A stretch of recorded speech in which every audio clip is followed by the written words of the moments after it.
అమెరికోని ఉద్దారకం పనికి 4.5 కోట్ల నష్టం వస్తున్నది మనోళ్లకు. మన దేశం నుంచి 15 కంటైనర్లు అంటే దాదాపు 30 లారీల మామిడి పండ్లు అమెరికా దేశానికి పంపితే మళ్ళా వెనకకి తీసుకుపోండి అంటున్నారు బడవేగాళ్ళు. తీరా ఆడికి పోయినాక మామిడికాయలు తీసుకుపోండ్రి, లేకుంటే ఇక్కడనే వారబోసుకోండ్రి, అంతేగాని వీటిని మా దేశంలోకి రానియమన్నట్టు తలకాయ లేని మాటలు చెప్తే అమెరికా దేశాన్ని నమ్ముతారా ఎవరన్నా? వానికేమన్నా తిక్క? తీరా ఇల్లు చేరినాక వద్దంటే నడుస్తుందా? అదేమన్నా 5-6 కిలోమీటర్ల దూరంలో ఉన్న అంగడి సెంటరా? 7 సంద్రాల అవతలున్న అమెరికా దేశము ఇక్కడి నుంచి అక్కడికి మామిడి పండ్లు పంపించేదానికి బొచ్చెడు పైసలు ఖర్చు అయినాయి. మళ్ళీ రివర్స్ పట్టుకురావాలంటే అంతే ఖర్చు భరించాల్సి వస్తుంది అని బాధపడుతున్నారట మామిడి వ్యాపారులు.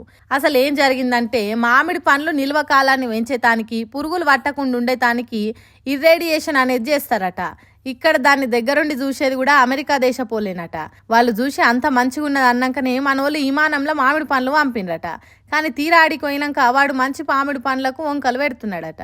ఇంతో కొంత లాభాలు వస్తాయని వ్యాపారం చేసిన వాళ్ళు లాభోదిబో అంటుర్రట. 4.5 కోట్ల రూపాయల నష్టం వస్తుందని బాధపడుతుర్రట. ఇట్లా ఇద్దరు వాడుకుంటా ప్రతిదానికి వంకలు పెడితే అమెరికా దేశంతో వ్యాపారాలు చేయాలనంటే ఆలోచన వస్తుందా? మామిడి పండ్లను ఆ దేశ పోలే చెకింగ్ చేసిండ్రు కదా, దాంట్లో మా తప్పేమున్నది?